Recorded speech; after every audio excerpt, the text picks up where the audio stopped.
बच्चों welcome to safe hand. तो अभी हम लोग देखेंगे माइक्रोब्स इन सीवेज ट्रीटमेंट, है ना। सीवेज ट्रीटमेंट में माइक्रोब्स का क्या क्या रोल है, ठीक। तो स्टार्ट करते हैं। We know that large quantity of waste water are generated every day in cities and town. Large quantity of, है ना, वेस्ट वाटर इज जनरेटेड। हर घर से इतने ज़्यादा पानी, गंदे पानी का निकलता है हर दिन, है ना। A major component of this wastewater is human excreta. इसमें से मेजर कंपोनेंट क्या है? ह्यूमन एक्सक्रेटा है। This municipal waste water is also called sewage. इस म्यूनिसिपल वेस्ट वाटर को क्या बोलते हैं? सीवेज बोलते हैं। It contain large amount of organic matter and microbes, और इसके अंदर बहुत बड़े अमाउंट में क्या होते हैं? ऑर्गेनिक मैटर्स होते हैं एंड माइक्रोब्स होते हैं। Many of which are pathogenic, उसमें से बहुत सारे पैथोजेनिक होते हैं। Have you ever wondered where this huge quantity of sewage of urban waste water is disposed of daily? क्या आपने कभी सोचा है या आश्चर्यचकित आपको लगा कि इतने ज़्यादा पानी कहाँ पे जाता है? इतने ज़्यादा वेस्ट जो है, huge quantity of sewage of urban waste water is dispose of daily. हर दिन ये डिस्पोज हो रहा है। This cannot be discharged into natural water bodies like river and stream directly. इसे डायरेक्टली रिवर और दूसरे नेचुरल बॉडीज में नहीं डाल सकते। क्यों? इसके अंदर वेस्ट प्रोडक्ट बहुत ज़्यादा है, ये पूरे के पूरे इकोसिस्टम को बिगाड़ सकता है वहाँ पे। You have understand why, you can understand why, वो तो मैं बता दिया आपको।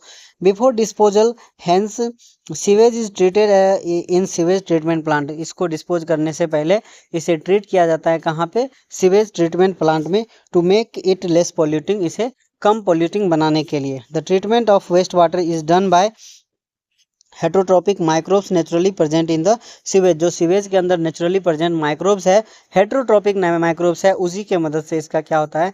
ट्रीटमेंट करते हैं। This treatment is carried out in 2 stage. ये ट्रीटमेंट 2 स्टेज में किया जाता है। तो इसमें सबसे पहले प्राइमरी ट्रीटमेंट के बारे में हम लोग देखते हैं। प्राइमरी ट्रीटमेंट में क्या होता है? This treatment steps basically involve physical removal of particles, large and physical removal of particles. पहले स्टेप में क्या होता है? फिजिकली रिमूव किया जाता है पार्टिकल्स को, जैसे कि large and small forms of sewage. Large and small, जो कि बड़े और छोटे पार्टिकल्स है, उसे अलग कर लिया जाता है from the sewage through the filtration and sedimentation. किस तरीके से? या तो फिल्टर करेगा, जो फ्लोटिंग डर्बिस है उसे ऊपर से ऊपर ही हटा लो, या फिर उसे सेटलिंग टैंक में डाल के उसे सेटल करो, सेडिमेंटेशन करो, और नीचे पेबल्स, ग्रेनल्स एंड जो भी सैंड पार्टिकल्स जो भी है वो क्या होंगे? नीचे आके बैठ जाएंगे। These are removed in stage, और ये होते हैं धीरे धीरे करके हटाए जाते हैं। Initially the floating derbies is removed by sequential filtrations. Initial debris जो होते हैं, जो फ्लोटिंग डर्बिस जो होते हैं, तैरता हुआ जो इसमें और भी चीज़ मिले हुए हैं, उसे कैसे हटाते हैं? स्टेज वाइज हटाते हैं, है ना। पैटर्न के मतलब छोटा बड़ा ऐसे करके उसे रिमूव करते हैं, डायरेक्टली एक साथ नहीं हटाते हैं, है ना। Then the grit soil and small pebbles, उसके बाद जो ग्रीट जो है ना, soil and small pebbles are removed by the sedimentations के थ्रू से निकाल देते हैं। All solid that settle from the primary sludge, है ना, all solid that settle from the primary sludge, जो भी नीचे बैठते हैं वो क्या बनाते हैं? प्राइमरी स्लज बनाते हैं। वो क्या बनाते हैं? प्राइमरी स्लज बनाते हैं। And the supernatant forms the effluent, और सुपर नेटेंट जो तैरता हुआ है, जो पानी है, वो क्या बनाएगा? इफ्लुएंट बनाएंगे। वो क्या बनाएंगे? इफ्लुएंट बनाएंगे। The effluent from the primary settling tank is taken to the secondary treatment. अब जो इफ्लुएंट है उसे सेकेंडरी ट्रीटमेंट के लिए भेज दिया जाएगा। ऊपर जो तैरता हुआ था उसे बाहर फिल्टर कर लिया गया, नीचे जो बैठने वाला था उसे सेडिमेंटेशन से बाहर हटा दिया, ठीक है। अब हमारे पास क्या है? ओनली फिल्ट्रेट है, ठीक है, ओनली फिल्ट्रेट है, जिसे इफ्लुएंट बोलते हैं। अब उसे क्या करेंगे? सेकेंडरी ट्रीटमेंट की तरफ बढ़ाएंगे। पहला ट्रीटमेंट आपको समझ में आया। अब दूसरा ट्रीटमेंट देखते हैं। सेकेंडरी ट्रीटमेंट में क्या होता है? सेकेंडरी ट्रीटमेंट को बायोलॉजिकल ट्रीटमेंट भी बोलते हैं।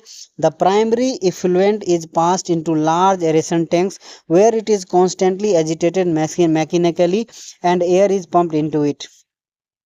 जो प्राइमरी इफ्लुएंट आया है उसे क्या किया? लार्ज कंटेनर में डाला, है ना, लार्ज एरेशन टैंक में डाला। एरेशन टैंक करने का मतलब उसमें एरेशन एयर को होता है इनिशियली, मतलब मैकेनिकली उसमें डाला जाता है, ठीक है, एयर पंप किया जाता है ताकि उसमें ऑक्सीजन का मतलब बहुत अधिक मात्रा हो। This allow us vigorous growth of useful aerobic microbes, है ना, इनटू फ्लॉक्स।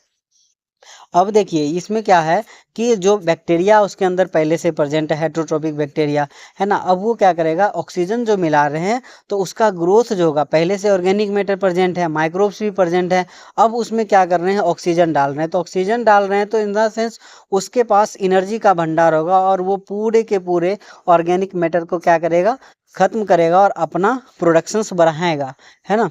तो बढ़ा के क्या करेगा, माइक्रोब्स जो होंगे वो किस में बदल जाएंगे, फ्लॉक्स में बदल जाएंगे, उसमें इतने ज़्यादा ग्रोथ होंगे। Masses of bacteria associated with fungal filament to form mesh like structures.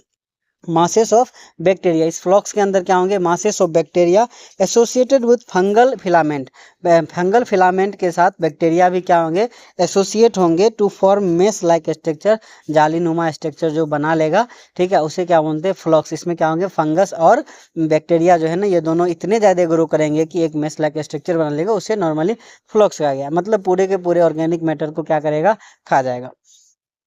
While growing, these microbes consume the major part of organic matter in the effluent. Grow करने के समय में ये मेजर पार्ट ऑफ effluent क्या करते हैं, organic matter को finish कर देते हैं। This significantly reduce the BOD, biochemical oxygen demand जो होते हैं, ये क्या होते हैं कि 1 लीटर पानी के अंदर कितना ऑक्सीजन डाला जाए या कितने ऑक्सीजन की रिक्वायरमेंट है कि जितने ऑर्गेनिक मैटर उसके अंदर है वो सभी के सभी क्या हो जाए, ऑक्सीडाइज हो जाए ऑफ द इफ्लुएंट।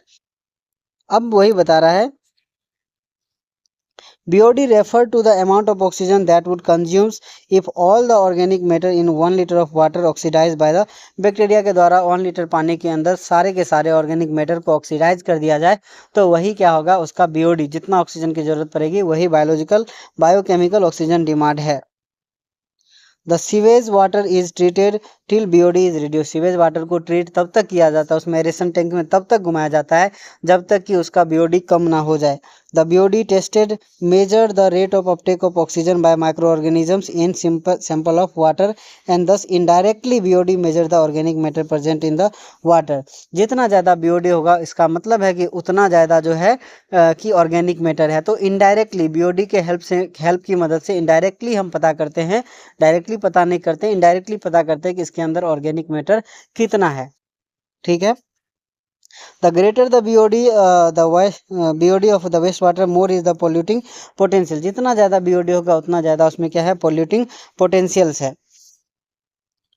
अब आगे देखते हैं, once the BOD of the sewage or wastewater is reduced significantly, the effluent is then passed into the settling tanks where the bacterial flocks are allowed to sediment।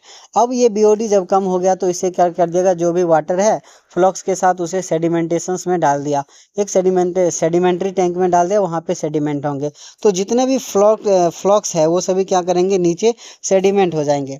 This sediment is called activated slug. इस जो sediment है bacterials का उसे क्या बोलते हैं, activate. Bacteria and fungal के association से जो फ्लॉक्स बना है उसे क्या बोलते हैं, activated sludge. A small part of activated sludge is pumped back into the aeration tank to serve as inoculum। उसमें से कुछ को एरोबिक उसमें क्या करते हैं, एरोबिक एरेशन टैंक्स में डाल देते हैं ताकि वो इनोकुलम की तरह काम करे, स्टार्टर की तरह काम करे। The remaining major part of the sludge is pumped into the large tank called anaerobic sludge digester। वो दूसरे में फ्लक्स को एनारोबिक स्लज डाइजेस्टर में डाल देते हैं जहाँ पे एरोबिक्स कंडीशंस नहीं है। अब वहाँ पे नॉन एरोबिक बैक्टीरिया जो है, here the other kind of bacteria which grow anaerobically digest the bacteria and fungi in the sludge। यहाँ पे क्या होगा, एनारोबिक बैक्टीरिया का यूज करके उस फ्लक्स को क्या किया जाएगा, डाइजेस्ट किया जाएगा, है ना। During this digestion, bacteria produce a mixture of gases such as methane, hydrogen sulfide and carbon dioxide। यहाँ पे methane, hydrogen sulphide and carbon dioxide जो होते हैं बहुत ज़्यादा अमाउंट में रिलीज होते हैं। And this gases form biogas and can be use as a source of energy as it inflammable. इसे सोर्स ऑफ एनर्जी की तरह यूज कर सकते हैं क्योंकि ये इनफ्लामेबल, जलने योग्य होते हैं gas. The effluent from the secondary treatment plant is generally released into the natural water bodies like river and streams and aerial view of such plant है। मतलब ये जो सेकेंडरी ट्रीटमेंट करने के बाद जो इफ्लुएंट मिला उसे नॉर्मली किसी प्लांट में क्या करते हैं, किसी नेचुरल बॉडीज में डाल देते हैं उसे। You can appreciate how microbes play major role in treating millions of gallons of wastewater every day across the globe, है ना, कि पूरे दुनिया में कितने ज़्यादा पानी को साफ करने के लिए मदद करता है ये microbes. This methodology has been practice for more than century now in almost all part of the world. पूरे वर्ल्ड में इसी तरीका का यूज़ किया जाता है। Till date no man made technology has been reverse the microbial treatment of sewage. मतलब कि अभी तक कोई भी ऐसा ह्यूमनली पॉसिबल कोई तरीका नहीं है जिससे इतने ज़्यादा मिलियंस गैलन ऑफ वाटर को प्यूरिफाई कर दिया जाए, है ना। ऐसा कोई ह्यूमनली तरीका पॉसिबल नहीं है। ये क्या है, an aerial view of sewage water plants का आप एरियल व्यू देखिए। You are aware that due to the increase in urbanization, sewage are being produced in much larger quantity than ever before। जो इतना पहले होता था, अब अर्बनाइजेशन क्या हो रहे हैं ना, बहुत ज़्यादा हो रहे हैं, जिस वजह से जितना पहले वेस्ट होता था उससे तो कहीं लाख गुना ज़्यादा अब वेस्ट होता है, ठीक है। बट उस हिसाब से क्या है ना, सीवेज वाटर नहीं बना। However the number of sewage treatment plant has not increase enough to treat such quantity. उतने ज़्यादा सीवेज ट्रीटमेंट प्लांट नहीं बना जितने ज़्यादा अर्बनाइजेशन हो गया, तो ये एक मुश्किल है हम इसके लिए। So too, untreated sewage is often discharged directly into the river, leading to the pollutions and increase waterborne disease। इससे क्या होता है कि डायरेक्टली इस वाटर को, इस सीवेज ट्रीटमेंट को डायरेक्ट वाटर में डालते हैं, जिससे वाटर पोल्यूटिंग डिजीज होने की पॉसिबिलिटी जो है वो बढ़ जाती है। The ministry of environment and forest has initiated Ganga action plan and Yamuna action plan. ये गंगा एक्शन प्लान और यमुना एक्शन प्लान किसने इनिशिएट किया? Ministry of environment and forest. Ministry of environment and forest has initiated Ganga action plan या Yamuna action plan to save these major rivers in our country from pollutions। Under these plans, it is proposed to build a large number of sewage treatment plants so that only treated sewage may be discharged in the river। Under this plan it is propose to build a large number of sewage treatment. इसके अंदर Ganga action plan या Yamuna action plan के अंदर जो है large number of sewage treatment plant बनाए, ताकि क्या हो, कोई भी वाटर बिना ट्रीट किए हुए इसके अंदर रिवर के अंदर ना डाल पाए। A visit of the sewage treatment plant situated in any place near you. Very interesting educating experiences आपको मिलेंगे। अगर आपके पास आसपास कोई अगर सीवेज ट्रीटमेंट है तो आप वहाँ जाके देखें। एंड इसके आगे हम लोग अगली क्लास में देखेंगे। तब तक के लिए okay bye, thank you so much.